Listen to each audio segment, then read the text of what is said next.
दोस्तों, जैसा कि आप जानते ही हैं कि 14 जेपीएससी के लिए हम लोग का धमाकेदार बैच चल रहा है और बीच बीच में हम लोग टेस्ट लेते ही हैं। तो ये टेस्ट नंबर 4 है जिसमें हम लोग क्वेश्चन किन किन टॉपिक से लिए हैं। राष्ट्रीय मानव अधिकार आयोग, नेशनल ह्यूमन राइट कमीशन का जो कार्यकाल है या कौन जो है उसके चेयरपर्सन बन सकते हैं। उसके बाद जो आपको वोटिंग का अधिकार है, ये कैसा अधिकार है, क्या ये संवैधानिक राइट है, क्या ये फंडामेंटल राइट है, क्या ये लीगल राइट है। उसके अलावा जो रॉ का सचिवालय है वो किस डिपार्टमेंट में आता है, क्या वो गृह मंत्रालय के अंदर आता है, क्या वो प्रधानमंत्री कार्यालय के अंदर आता है या फिर वो कैबिनेट सचिवालय का हिस्सा है।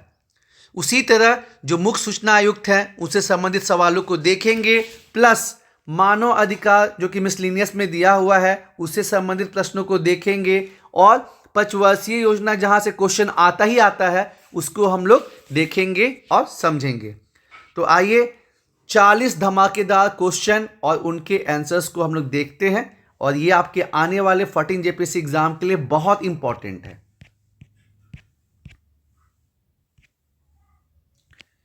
तो पहला क्वेश्चन जो है कि सामाजिक न्याय के साथ विकास करना किस पंचवर्षीय योजना का जो है वो नारा रहा। Growth with social justice, 4th 5 year plan, 5th 5 year plan, 8 5 year plan या 9 5 ईयर प्लान। तो दोस्तों ये जो है नारा रहा 9 5 ईयर प्लान का। ठीक है, आपको जो दोस्तों 5 ईयर प्लान है किस मॉडल पे क्या बेस्ड है, क्या मेन थीम रहा, ये दोस्तों आपको जानना समझना बहुत ज़रूरी है। जैसे बीपीएससी में क्वेश्चन पूछा था कि कौन सी पंचवर्षीय योजना है जहाँ पे फोकस जो है मानव संसाधन विकास पे रहा। अब इसमें बहुत लोग कंफ्यूज हो गए। देखिए, गरीबी दूर करना एक अलग मुद्दा है, वो 5वीं पंचवर्षीय योजना का जो है नारा रहा, लेकिन फिर कैसे आप शिक्षा, स्वास्थ्य, रोजगार के अवसर बढ़ाने के लिए स्किल डेवलपमेंट करते हैं, ये आपका ह्यूमन रिसोर्स डेवलपमेंट है। तो उसका जवाब होगा 8वीं पंचवर्षीय योजना। कंफ्यूज नहीं होना यारो। अब देखिए, ये ह्यूमन राइट्स के इंपॉर्टेंट कन्वेंशन है, जैसे कि 9 अंतर्राष्ट्रीय कन्वेंशन है जो बहुत इंपॉर्टेंट है। तो भारत ने इसमें किसको साइन नहीं किया है। ठीक है, अंतर्राष्ट्रीय कन्वेंशन जो प्रवासी मजदूरों पे है या फिर नस्लीय भेदभाव को मिटाने के लिए इंटरनेशनल कन्वेंशन है, किस लिए, एलिमिनेशन ऑफ रेशियल डिस्क्रिमिनेशन, या फिर बच्चों के अधिकार वाला है, या फिर महिलाओं के विरुद्ध जितना भी एक्सप्लॉयटेशन उसको ख़त्म करने के लिए कौन सा जो है भारत ने साइन नहीं किया है। तो ये जो माइग्रेंट वाला है दोस्तों, 9 इंपॉर्टेंट में से जो है भारत ने 3 साइन नहीं किए हैं। एक माइग्रेंट वाला हो गया, एक आपका कन्वेंशन अगेंस्ट टॉर्चर है और एक इन्फोर्स डिसअपियरेंस वाला है। 9 में से ये 3 जो है भारत ने साइन नहीं किए हैं, बाकी 6 साइन किए हैं। तो यहां से क्वेश्चन बन सकता है। उसके बाद बच्चों के संरक्षण के लिए जो आपका आयोग है, national commission for protection of child right, NCPCR, ये कब लागू हुआ। और इसमें काफ़ी लोग फंस गए इस क्वेश्चन के जवाब में। मैक्सिमम लोगों ने इसका आंसर क्या टिक कर दिया, 2005। लेकिन देखिए, एक होता है कि अधिनियम कब आया और एक होता है कि लागू कब हुआ। जैसे शिक्षा का अधिकार अधिनियम, राइट टू एजुकेशन, ये आया कब, 2009 में, लेकिन लागू कब हुआ, 2010 में। ठीक है, तो उसी तरह जो NCPCR है आपका, national commission for protection of children rights, ठीक है ना, तो ये अधिनियम आया 2005 में, लेकिन ये लागू कब हुआ, ये मतलब बना कब, ये 2007 में बना। तो आपको ध्यान देना है कि क्या पूछा गया है। अब देखिए 2019 में जो है CIC, चीफ इंफॉर्मेशन कमिश्नर में भी जो है अमेंडमेंट हुआ और NHRC में भी हुआ। तो यहाँ से क्वेश्चन बन सकता है क्योंकि अभी तक पूछा नहीं गया है।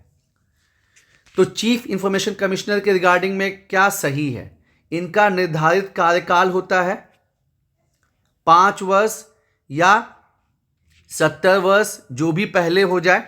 दूसरा, जो चीफ इलेक्शन कमीशन है, इनका जो वेतन है, मतलब इनका जो है समान निर्धारित मतलब वेतन होता है। ठीक है ना, मतलब मुख्य चुनाव आयुक्त जो हैं, ठीक है, सूचना आयुक्त जो है, इनका जो सैलरी होता है वो मुख्य चुनाव आयुक्त के बराबर होता है। यानी कि चीफ इंफॉर्मेशन कमिश्नर का जो सैलरी होता है वो चीफ इलेक्शन कमिश्नर के बराबर होता है, ये पॉइंट इसमें बोला गया है।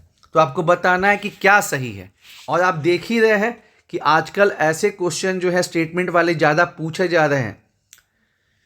तो इनका पहले जो है ना फिक्स कार्यकाल था निर्धारित पहले, लेकिन अब जो है ये फिक्स कार्यकाल नहीं रह गया है, ये सेंटर जो है वो डिसाइड करती है, ठीक है ना। तो फिक्स टेन्योर को अब खत्म कर दिया गया 2019 के बाद। और दूसरा जो है कि पहले इनकी सैलरी जो है वो चीफ इलेक्शन कमिश्नर के बराबर थी, लेकिन अब लगभग 1 लाख रुपए का अंतर हो गया है। 2.5 लाख सैलरी जो है वो चीफ इलेक्शन कमिश्नर की है और 3.5 लाख जो है वो मुख्य चुनाव आयुक्त की है, ठीक है।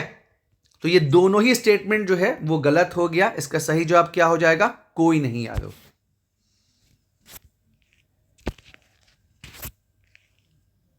क्वेश्चन नंबर 5 मिसलिनियस में आपको जो है अंतर्राष्ट्रीय संगठन भी जानना है, समझना है। तो यहाँ पे अंतर्राष्ट्रीय संगठन के नाम दिए गए हैं और आपको हेडक्वार्टर मैच करना है, ठीक है। यूनेस्को का कहाँ पे है, यूनिसेफ का कहाँ है, WHO का कहाँ है, वर्ल्ड बैंक का कहाँ है। तो देखिए वर्ल्ड बैंक जो आपका वाशिंगटन DC है, जो WHO है ये आपका जिनेवा में है। अमेरिका जो है अब इसके मेंबरशिप से बाहर हो गया है, अब काफ़ी प्रभावित होगा विश्व जो स्वास्थ्य संगठन है, क्योंकि 1/5 जो पोर्शन इसका है बजट का वो अमेरिका देता है। यूनिसेफ बच्चों के विकास के लिए काम करता है, इसका हेडक्वार्टर न्यूयॉर्क में है। और जो यूनेस्को है जो कि बहुत सारी चीज़ों के लिए काम करता है, यही जो है जैवमंडल बायोस्फीयर रिजर्व जो है उसके लिए, उसके संरक्षण के लिए काम करता है। फिर विश्व विरासत सूची जो है वर्ल्ड हेरिटेज साइट उसको देखता है और भी बहुत सारी पहल करता है। तो इसका जो हेडक्वार्टर जो है आपका पेरिस में है। काहिरा घोषणा पत्र 1994, देखिए मैंने आपको बताया ना कि जो ह्यूमन राइट्स है वो देखने के लिए एक सवाल आएगा, लेकिन कम से कम आपको 20 से 25 सवाल उसको तैयार करने होंगे, तब जाके आपको बात बनेगा यारो। तो जो काहिरा घोषणा पत्र है ये पॉपुलेशन और डेवलपमेंट, जनसंख्या और विकास पे है, ठीक है ना। जनसंख्या नियंत्रण आप कह सकते हैं कि ये पॉपुलेशन और डेवलपमेंट से संबंधित है। काहिरा घोषणा पत्र कैरो डिक्लेरेशन 1994 में हुआ था, ठीक है। उसी तरह जो आपका बीजिंग है, बीजिंग घोषणा पत्र, ये 1995 में हुआ था और किससे संबंधित है? ये महिला सशक्तिकरण, विमेन इंपावरमेंट से संबंधित है। अब देखिए NHRC में भी जो है संशोधन हुआ है 2019 में, तो उसके बारे में आपको जो है 2 पॉइंट दिया गया, आपको बताना है क्या सही है। केवल सुप्रीम कोर्ट के रिटायर्ड जज ही इसके अध्यक्ष बन सकते हैं। दूसरा, अध्यक्ष का जो कार्यकाल है ये 5 वर्ष या 70 वर्ष जो पहले हो जाए। तो देखिए इसमें भी लोग काफ़ी फंस गए। देखिए पहले क्या था ना कि जो नेशनल ह्यूमन राइट कमीशन है, राष्ट्रीय मानव अधिकार आयोग, ठीक है, तो इसके जो अध्यक्ष हैं वो रिटायर्ड चीफ जस्टिस ही बन सकते थे, रिटायर्ड चीफ जस्टिस। लेकिन आप जानते ही हैं कि और भी बहुत से ऐसे आयोग या संस्था है जहाँ पे CGI को बनना पड़ता है, रिटायर्ड CGI को। तो अब ये बहुत प्रॉब्लम हो रहा था, तो सरकार ने 2019 में संशोधन किया कि नहीं, केवल रिटायर्ड CGI नहीं, इसके अलावा जो रिटायर्ड जज हैं वो भी मतलब इसके अध्यक्ष बन सकते हैं। तो ऐसे भी जहां आपको केवल दिख जाए ना, ओनली या ऑल, वहां पे आपको जो है समझना चाहिए कि हाँ ये एक्सट्रीम स्टेटमेंट है, ये सही नहीं हो सकता है, ठीक है। तो इसमें मैक्सिमम लोग क्या सोचे कि चलिए ये तो गलत है, अध्यक्ष का कार्यकाल वाला ये 3 वर्ष हो चुका है, ये 5 वर्ष नहीं होगा, 3 वर्ष कर दिया गया घटा के, लेकिन उन्होंने 1 टिक कर दिया। लेकिन यहां भी दोनों ही स्टेटमेंट गलत है, ठीक है, दोनों ही स्टेटमेंट जो है आपका गलत है, क्योंकि रिटायर्ड जज ही नहीं, रिटायर्ड CGI भी इसके अध्यक्ष बन सकते हैं। प्लस जो अध्यक्ष का कार्यकाल है वो 3 वर्ष या 70 वर्ष जो पहले हो जाए। इसमें बहुत लोग का मिस्टेक हुआ और ये क्वेश्चन भी दमदार है। उसी तरह जो है CIC वाला, मुख्य सूचना आयुक्त वाला भी जो है मैक्सिमम लोग का जो है गलती हुआ। अब देखिए जो कन्वेंशन है elimination of all form of discrimination against women, महिलाओं के प्रति सभी प्रकार की यातना का विरोध, कब लागू हुआ? अगेन यहां पे मैक्सिमम लोग गलती कर दिए, उन्होंने 1979 जबकि ये साइन हुआ था उसी को टिक कर दिया। देखिए, अधिनियम बनना, कोई चीज साइन होना एक चीज है और उसका लागू होना, इंप्लीमेंट होना, वो अलग चीज है। एक और चीज आपको बताना चाहेंगे, जैसे वन अधिकार अधिनियम, फॉरेस्ट राइट एक्ट, ये अधिनियम बन के कब तैयार हुआ? 2006 में। लेकिन ये लागू कब हुआ? तो लागू हुआ 2008 में। ठीक है, तो ये चीज आपको ध्यान देना है कि अधिनियम बना कब, अधिनियम लागू कब हुआ। तो ये आपका 1979 में साइन हुआ था, लेकिन लागू कब हुआ? 1981 में। और ये एक सवाल बहुत बार पूछा जाता है, ह्यूमन राइट से संबंधित जो है, ये बहुत इंपॉर्टेंट क्वेश्चन है। क्वेश्चन नंबर 9, अगेन पंचवर्षीय योजना का एक जबरदस्त क्वेश्चन है। पहला आपका जो है ये है ट्राइबल सब प्लान, दूसरा जो है ह्यूमन राइट पे कब फोकस किया गया, HRD पे, तीसरा जो है शेड्यूल कास्ट सब प्लान, और डी ऑप्शन है कि प्राइवेट सेक्टर पे खर्च कब पहली बार ज्यादा किया गया पब्लिक सेक्टर से। ठीक है, जनजातीय उपयोजना, मानव संसाधन विकास पे जोड़, अनुसूचित जाति उपयोजना और प्राइवेट से मतलब सेक्टर पे ज्यादा खर्च। तो जब स्टार्टिंग के 20 साल है ना, मतलब चौथी पंचवर्षीय योजना तक ये पाया गया कि जो भी जनजाति के लिए कदम उठाए जा रहे हैं, चाहे अलग ब्लॉक बनाना हो या जो भी चीज़ है, वो उतना सक्सेसफुल नहीं हो रहा है। तो पांचवी पंचवर्षीय योजना में जो है ट्राइबल सब प्लान, जनजाति उपयोजना लाया गया। एग्जाम्पल के तौर पे मान लीजिए कि डिफेंस मिनिस्ट्री है, इसमें जो भी केंद्र मंत्रालय हैं उनको ये बोला गया कि जो आप बजट बनाते हैं, तो मान के चलिए कि जो है डिफेंस मंत्रालय जो है 10,000 करोड़ का जो है एक बजट तैयार हो रहा है डिफेंस मिनिस्ट्री का, और जो ट्राइबल की आबादी है वो 8% है, तो अपने बजट से 8% जो है वो अलग करना होगा जनजाति उपयोजना के लिए। और जहाँ पे जो भी क्षेत्र जहाँ पे 50% से ज़्यादा ट्राइबल हैं, वहाँ पे मतलब ये रुपए इस्तेमाल होंगे शिक्षा के लिए, स्वास्थ्य के लिए, वहाँ पे कृषि और संबंधित क्षेत्र के लिए। ठीक है, मानव संसाधन पे विकास आपको बताया ही, BPSC का सवाल है। आठवीं पंचवर्षीय योजना के बाद ज़्यादा फोकस किया गया, और जैसे ट्राइबल के लिए हुआ ना, वैसे ये देखा गया कि शुरुआत के 25 साल हो जाने के बावजूद जो शेड्यूल कास्ट हैं उनके सिचुएशन में सुधार नहीं आ रहा है। तो शेड्यूल कास्ट सब प्लान ये छठी पंचवर्षीय योजना में बनाया गया, और प्राइवेट सेक्टर पे जो खर्च है वो आपका 7 पे पहली बार ज़्यादा किया गया था। और 9 से आपको क्वेश्चन बता ही दिए थे, ग्रोथ विद सेल्फ जस्टिस। अब देखिए, जो पर्यावरण है उसमें भी लोग काफ़ी फंसते हैं पर्यावरण के सवाल में। तो यहाँ पे पूछा गया है कि IUCN और साइट्स के बारे में क्या सही है।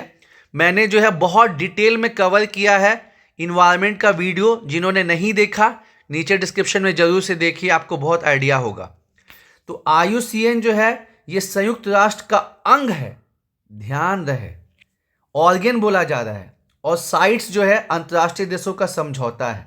ठीक है, तो आपको पता ही होगा कि जो संयुक्त राष्ट्र है इसके 6 ही ऑर्गन है और 17 जो है एजेंसी है। तो IUCN जो है वो अंग नहीं है, वो एक एजेंसी में भले काउंट हो सकता है। तो ये अंग वाला पॉइंट तो गलत हो गया। जो IUCN है ये रेड लिस्ट जारी करता है कि जो भी जीव जंतु जिनकी संख्या कम हो रही है, जो विलुप्त होने के कगार पे हैं या विलुप्त हो गए हैं, उनका जो है सूची जारी करता है।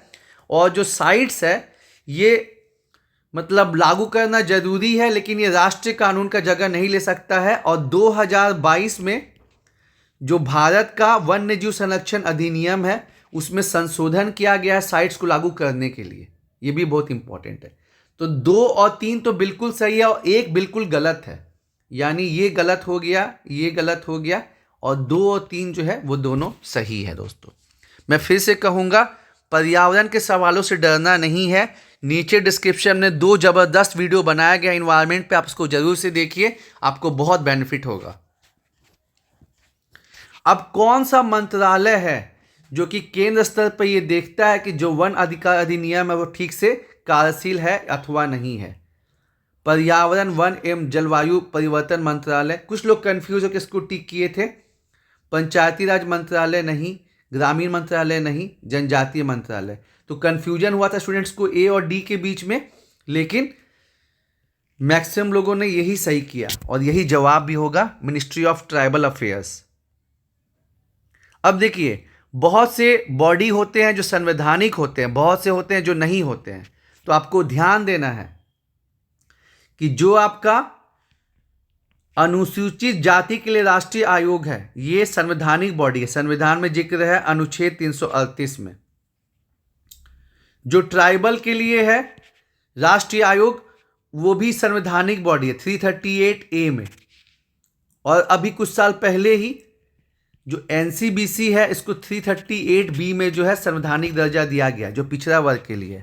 बाकी इसको छोड़ के, चाहे वो नेशनल कमीशन फॉर वीमेन हो, नेशनल कमीशन फॉर माइनॉरिटी हो, या फिर आपका NCPCR हो, ये सब जो है ना स्टैचुरी बॉडी है, संवैधानिक बॉडी नहीं है, जो कि एक्ट ऑफ पार्लियामेंट से मतलब बने हैं, उनका संविधान में जिक्र नहीं है।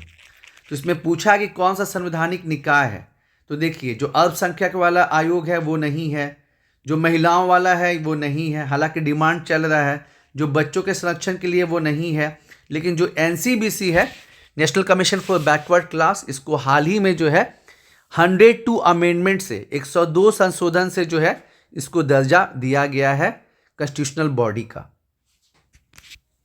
इनमें से किनका गठन जो है पर्यावरण संरक्षण अधिनियम के अंतर्गत हुआ है, और पूरे 40 क्वेश्चन में ये सबसे टफ क्वेश्चन है, और मतलब लगभग 30 स्टूडेंट ने जो है टेस्ट दिया था, उसमें हमको लगता है कि बस 5 ही का तुक्का जो है मतलब सही हो पाया, इतना टफ क्वेश्चन है ये।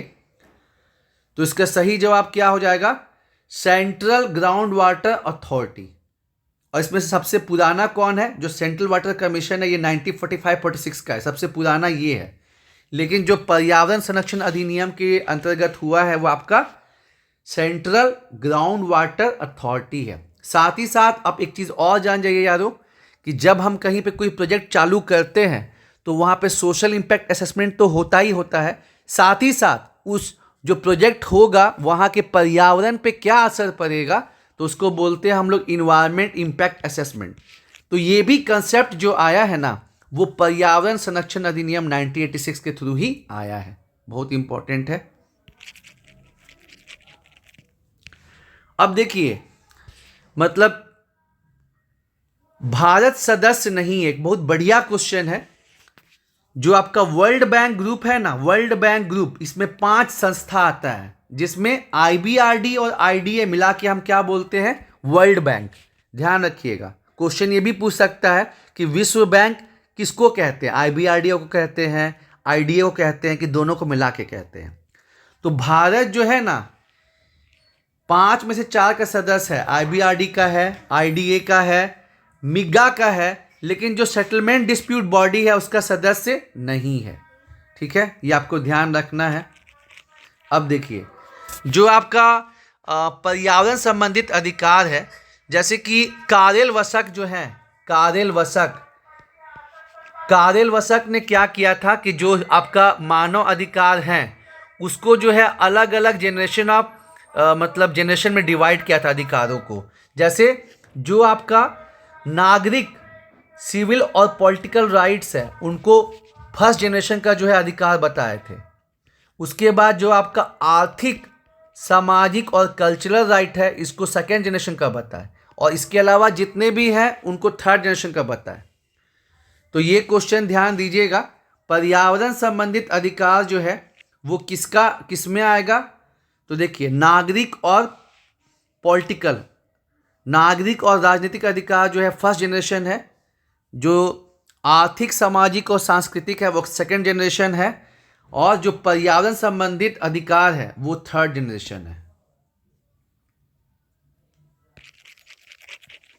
ठीक है, और जैसे क्वेश्चन पूछा था 6 JPSC में कि जो सामाजिक भेदभाव नहीं करना है, नो सोशल डिस्क्रिमिनेशन, वो कौन से जनरेशन का राइट है? तो हमने बताया ही कि सेकेंड जनरेशन में आर्थिक, सामाजिक और कल्चरल। और किन्होंने किया है? कारेल वसक। अब देखिए अगेन एक गूगली क्वेश्चन, इसमें भी काफ़ी लोग फंस गए कि जो रॉ का सचिवालय है वो किसके अंतर्गत आता है।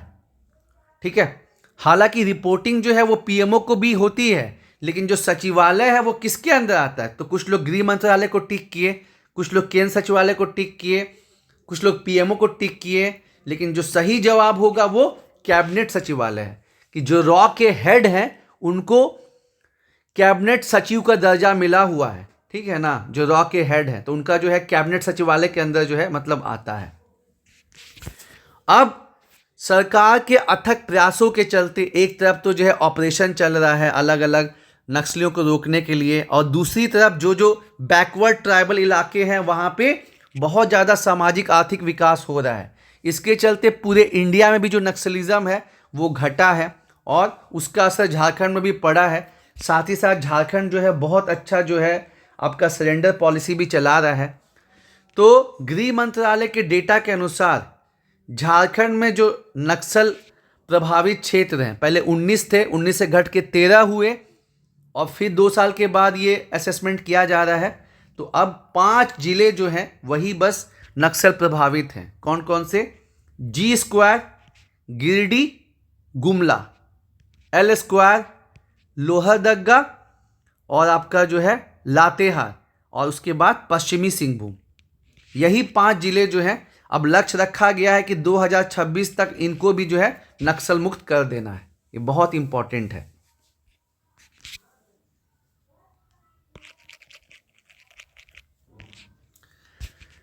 अब आईएलओ का कन्वेंशन जो है 138, 182 ये बहुत इंपॉर्टेंट है। तो ये किससे संबंधित है? बाल मजदूरी से, एआई से, महिला सशक्तिकरण से, या लैंगिक समानता कार्यस्थल पर, जेंडर इक्विटी वर्किंग प्लेस पे, विमेन एम्पावरमेंट या चाइल्ड लेबर। तो ये संबंधित है बाल मजदूरी को बंद करने के लिए, रोकने के लिए।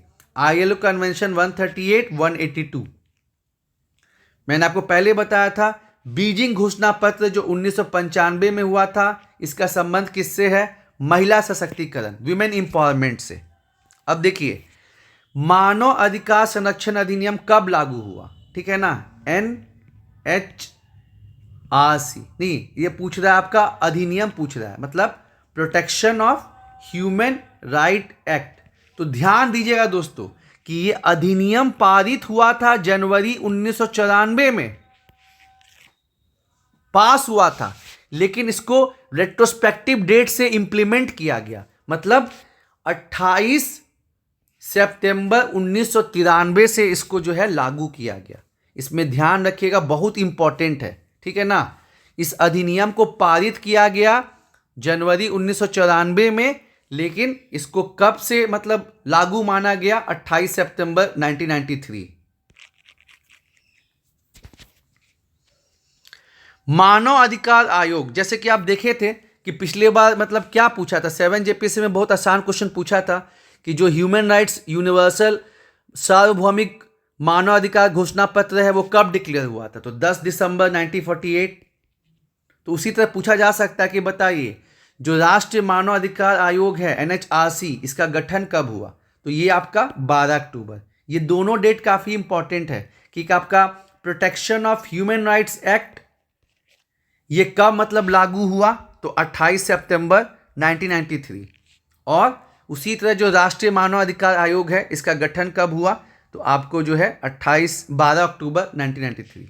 अब देखिए जो कोरल रीफ है ये साफ पानी में नहीं हो पाती हैं, इनका कुछ कंडीशन है, खारापन होना चाहिए और फ्रेश वाटर में ये नहीं हो पाती हैं। और सुंदरबन में क्या होता है कि गंगा नदी और ब्रह्मपुत्र नदी आके मिलती है, बहुत सारी नदियाँ वहाँ मिलती हैं, तो वो मोटा मोटी वो फ्रेश वाटर मतलब रहता है। यानी कि सुंदरबन जो है वहाँ पे आपको कोरल रीफ नहीं मिलेगा। यानी थर्ड ऑप्शन तो गलत हो गया, इसमें थर्ड है, इसमें थर्ड है, इसमें थर्ड है। तो आपका बचा क्या ऑप्शन? ठीक है, मतलब सॉरी फोर्थ ऑप्शन, एक मिनट, थर्ड ऑप्शन नहीं, फोर्थ ऑप्शन जो है गलत हो गया। इसमें है, इसमें है, ये 2 गलत हो गया। अब बाकी आपको बचा, तो इसमें आपको 1, 2 एंड 3 ये अंडमान निकोबार में पाया जाता है, कच्छ की खाड़ी में और मन्नार की खाड़ी में। ठीक है, 1, 2 एंड 3 में होगा, लेकिन सुंदरबन में नहीं होगा। अब देखिए अगेन 5 ईयर प्लान से आपको पता है कि जो 12 पंचवर्षीय योजना चली तो 3 बार जो है ब्रेक लिया गया। ठीक है, जब आपका फर्स्ट सेकेंड, फर्स्ट में इंडस्ट्री पे फोकस था, सेकेंड में कृषि फर्स्ट में आपका कृषि पे फोकस था, सेकेंड में पीसी महालनोबिस साहब ने कहा कि नहीं इंडस्ट्री पे फोकस होना चाहिए। उसके बाद आपका थर्ड में जो है दोनों पे फोकस रहा, लेकिन वही दिक्कत की बात है कि आपको जो है ना सूखा भी पड़ गया, युद्ध भी लग गया चाइना और पाकिस्तान के साथ। तो उसके बाद क्या किया गया कि पंचवर्षीय योजना को ब्रेक लिया गया। तो उसको बोलते हैं योजना अवकाश, प्लान हॉलीडे। और ये कब से कब तक हुआ? 1966 से 69। उसके बाद जो 5वीं पंचवर्षीय योजना चल रही थी 1974 से 79 तक चलना था। तो इंदिरा गांधी की सरकार गिर जाती है, जनता पार्टी सरकार बनती है, तो रोलिंग प्लान चलता है 1978 से 80 तक। और गुनार मिर्डिल जो हैं ये इकोनॉमिस्ट हैं जिन्होंने रोलिंग प्लान का कंसेप्ट दिया था। और जो वार्षिक योजना है, जब हमारे यहाँ भुगतान संतुलन क्राइसिस, इकोनॉमिक क्राइसिस जो आता है 1990 में, ठीक है, सरकार के क्लोज इकोनॉमी मॉडल के चलते बहुत ज़्यादा डिपेंडेंसी जो पीएसयू पे हो गई थी और गलत विदेश नीति के चलते, तो फिर मतलब देश में जो है इतना दिक्कत हो गया था कि बस 10 दिन का ही पेमेंट करने का जो है ना विदेशी मुद्रा हम लोग के पास था।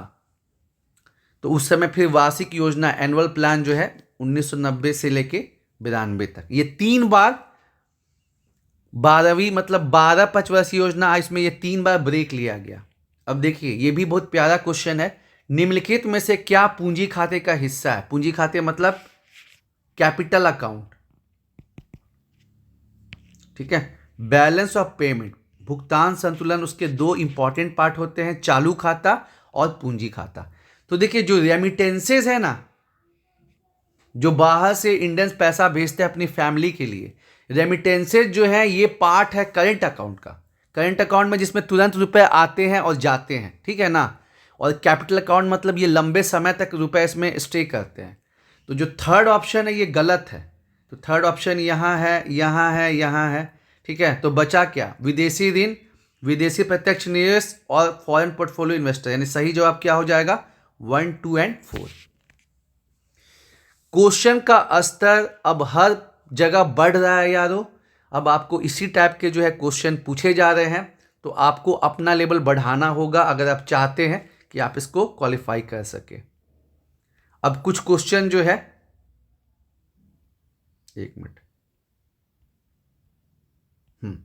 अब कुछ क्वेश्चन जो है आपको हिस्ट्री से भी दिए गए हैं। जैसे अलग अलग वेदों को समराइज किया गया है अलग अलग ब्राह्मण के थ्रू। तो ऋग्वेद, सामवेद, यजुर्वेद, अथर्ववेद। तो ऋग्वेद से संबंधित है ऐतरेय ब्राह्मण, सामवेद से संबंधित है जैमिनी, और यजुर्वेद से संबंधित है सतपथ, और अथर्ववेद से है गोपथ, ठीक है। कुछ लोगों को क्वेश्चन जिनका हिस्ट्री पे अच्छा पकड़ है ये आसान लगा होगा, लेकिन जो हिस्ट्री नहीं जानते हैं, खासकर एंशिएंट हिस्ट्री, उनको ये क्वेश्चन बहुत टफ लगा होगा। ऋग्वेद का ऐतरेय ब्राह्मण, सामवेद का जैमिनी, यजुर्वेद का सतपथ ब्राह्मण, अथर्ववेद का गोपथ। अब देखिए पहले मैंने आपसे पूछा था क्वेश्चन नंबर 24 में पूंजी खाता, कैपिटल अकाउंट, और इसमें आपको क्या पूछा है? इसमें आपको पूछा है चालू खाता, करेंट अकाउंट।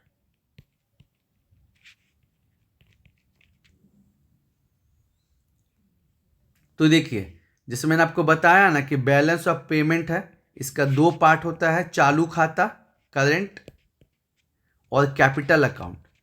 तो कैपिटल अकाउंट में क्या आता है?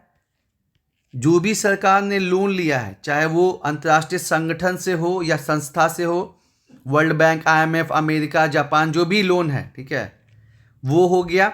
या फिर मतलब जो प्राइवेट कंपनीज लोन लेती हैं ECB के थ्रू, वो भी मतलब इसमें आएगा। फिर भारत में जो भी निवेश हो रहा है, ठीक है, वो सब इसका पार्ट होता है। इसमें FDI हो गया, FPI हो गया, और साथ ही साथ जो NRI डिपॉजिट है वो इसके पार्ट है। और चालू खाता में क्या आता है?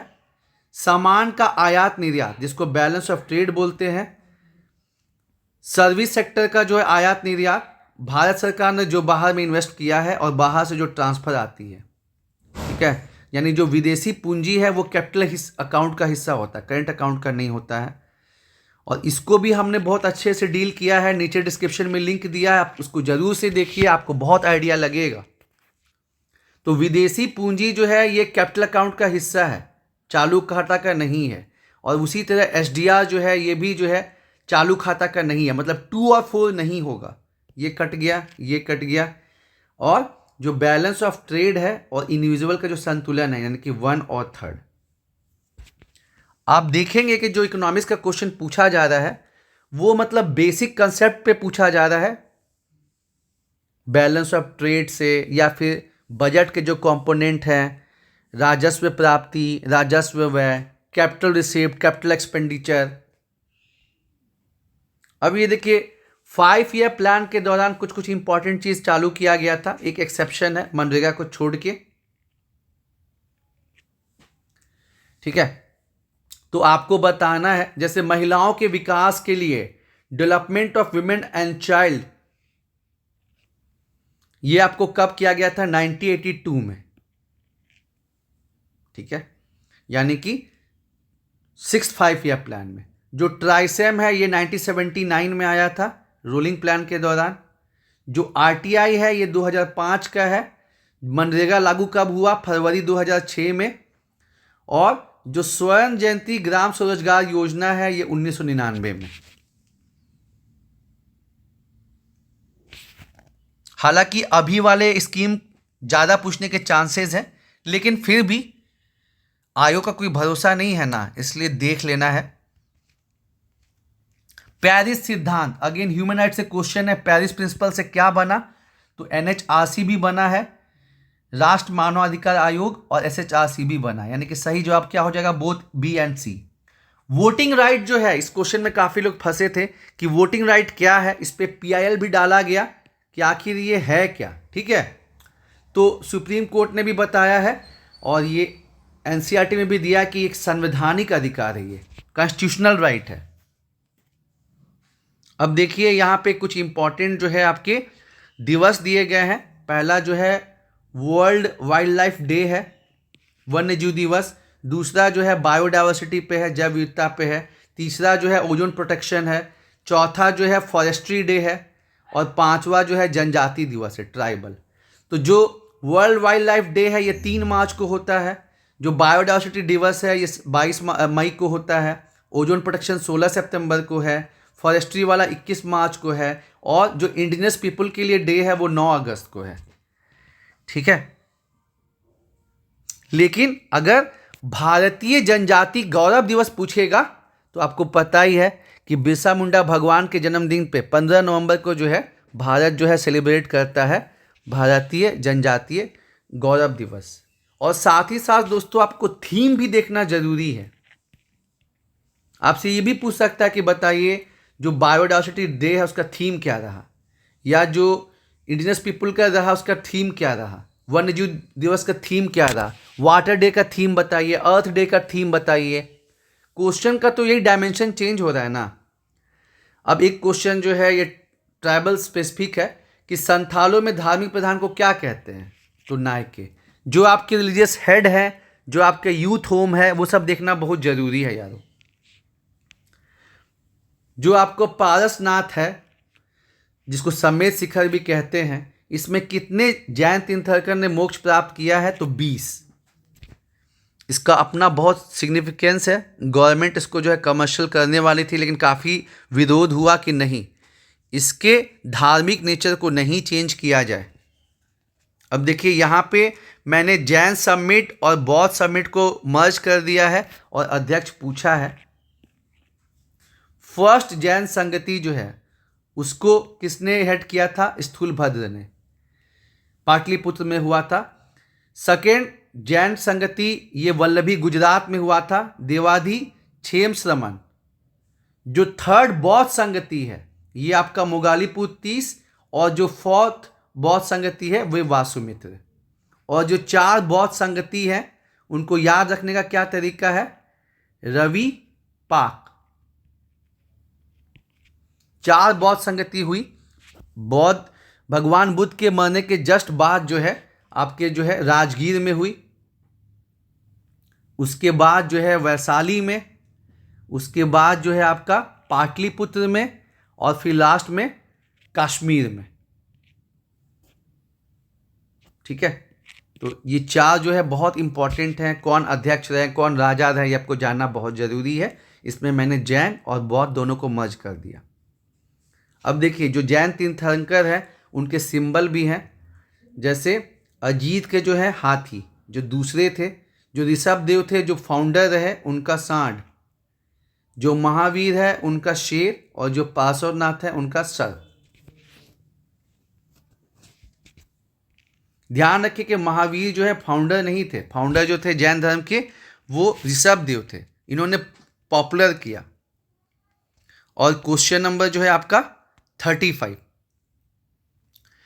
क्वेश्चन नंबर 35 जो है इसमें आपको धोलावीरा, ठीक है, धोलावीरा की जो है उत्खननकर्ता कौन है, लोथल के कौन है, कालीबंगा के कौन है, ठीक है, ये आपको बताना है। तो जो आपके लोथल है इससे जुड़े हुए हैं SR राव, जो आपका धोलावीरा है उससे जुड़े हैं RS बीस्ट, और जो कालीबंगा है उससे जुड़े हैं BB लाल। अब कुछ क्वेश्चन दोस्तों मैं आपको 5 क्वेश्चन ऑन द स्पॉट बना के बताता हूं। 33 क्वेश्चन तो ये हो गए, और 5 क्वेश्चन जो है मैं आपको सीधे जो है बता देता हूं जो काफ़ी इंपॉर्टेंट है।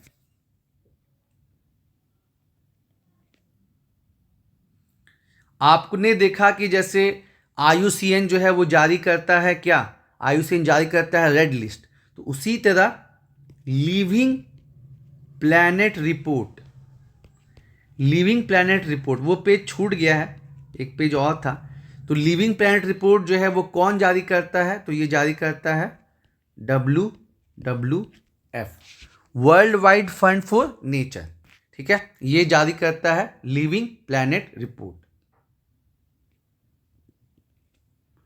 उसके बाद दोस्तों ऐसे पूछ सकता है कि भारत जो है इसमें से जो है किसका सदस्य नहीं है। जैसे 4 इंपॉर्टेंट एक्सपोर्ट ग्रुप हैं, कौन कौन से, NSG है, न्यूक्लियर सप्लाई ग्रुप, MTCR है, मिसाइल टेक्नोलॉजी कंट्रोल रिजिम, उसके बाद ऑस्ट्रेलियन ग्रुप है जो मतलब आपको केमिकल बायोलॉजिकल वेपन को रोकने का बात करता है, और एक वासेनर अरेंजमेंट है, ठीक है। तो भारत किसका सदस्य नहीं है, तो देखिए मिसाइल टेक्नोलॉजी कंट्रोलिज्म का भारत सदस्य है, बिल्कुल है। जो ऑस्ट्रेलिया ग्रुप है जो कि बात करता है कि केमिकल बायोलॉजिकल वेपन का इस्तेमाल नहीं होना चाहिए, उसका भी है। जो वासनर अरेंजमेंट है इसका भी है। जो न्यूक्लियर सप्लाई ग्रुप है, चूँकि चाइना और कुछ देश जो है इसका विरोध करते हैं, तो इसलिए जो है भारत इसका सदस्य नहीं है। क्वेश्चन नंबर 38, जो पीस क्लॉज है इसका संबंध कौन से संस्था से है, ठीक है, IMF से है, वर्ल्ड बैंक से है, WTO से है, ठीक है, या फिर यूनाइटेड मतलब यूनेस्को से है। तो देखिए दोस्तों, जो एक एम्बर बॉक्स है ना, WTO के अंदर एक ठो एम्बर बॉक्स है, तो उसमें क्या है कि उसमें आपको प्रतिबंध लगाया गया है। और 2013 के पहले भारत सरकार को कोई दिक्कत नहीं था, लेकिन जब 2013 में राष्ट्र खाद्य सुरक्षा अधिनियम आया ना, तो उसके बाद जो है प्रॉब्लम क्रिएट होना स्टार्ट हो गया, और जो विकसित देश हैं वो अपोज करने लगे कि भारत जो है एम्बर बॉक्स का लिमिटेशन को क्रॉस कर रहा है, और ये काफ़ी ज़्यादा फिर विवादों में आया। तो भारत ने समझाया कि देखिए आप एम्बर बॉक्स में क्या रखे हैं कि कोई भी चीज़ जो मार्केट को डिस्टॉर्ट करता हो, लेकिन हमारा तो ऐसा कुछ भी नहीं है। तो इस वजह से वहाँ पे ये मैटर चला था पीस क्लॉज का, तो उसका संबंध जो है वो पीस क्लॉज से है। और अभी 11 to 13 JPSC में पूछा भी गया था कि किस टाइप का बॉक्स नहीं होता है, amber box, green box, blue box, और आपको जो है वाइट बॉक्स, ऐसा दिया गया था, ठीक है। तो वाइट बॉक्स जो है वैसा करके कुछ भी चीज़ नहीं होता है, इस चीज़ को आपको ध्यान रखना है। एक और बहुत बढ़िया क्वेश्चन दिया गया था कि जो पोषण अभियान चल रहा है महिलाओं और बच्चों में जो है, महिलाओं में जैसे अनीमिया को दूर करना है, बच्चों में जैसे ठिगनापन को दूर करना है, तो कौन सा मंत्रालय है जो इसको मतलब करवा रहा है, ठीक है, चला रहा है? तो आपको जो है मिनिस्ट्री ऑफ HRD है, शिक्षा मंत्रालय वाला जो है, या फिर मंत्रालय जो है महिलाओं और बच्चों का जो है वो, या फिर जो है आपका स्वास्थ्य विभाग है, या फिर इसमें से कोई नहीं। कौन सा मंत्रालय जो है वो पोषण अभियान को देख रहा है? ये बहुत ही जबरदस्त क्वेश्चन है। तो इसका क्या जवाब हो जाएगा? जो शिक्षा मंत्रालय है, मिनिस्ट्री ऑफ HRD, ये जो है पोषण अभियान को जो है रेगुलेट कर रहा है। और ये बहुत ही ज़बरदस्त स्कीम है। इसको फर्स्ट टाइम जो है पोषण 1.0 चालू किया गया था 2018 में, जिसका मकसद क्या है? महिलाओं में अनीमिया को कम करो, उनके पोषण का मतलब स्ट्रेंथन करो, और साथ ही साथ जो बच्चे हैं उनमें ठिगनापन, स्टंटिंग, माल नरिशमेंट, इसको जो है दूर करो। और लास्ट क्वेश्चन जो था कि कौन सा सतत विकास लक्ष्य है जो कि डील करता है जलवायु परिवर्तन से, क्लाइमेट चेंज से? तो इसका सही जवाब हो जाएगा SDG गोल नंबर 13। तो दोस्तों उम्मीद है आपको जो है ये 40 धमाकेदार प्रश्न काफ़ी पसंद आए होंगे। और हमने नीचे डिस्क्रिप्शन में भी कुछ इंपॉर्टेंट वीडियोस के लिंक दिए हैं पर्यावरण के, और आपको जो है कुछ इकोनॉमिक्स के, उसको आप जरूर से देखिए, आपको बहुत बेनिफिट होगा यारो। All the best.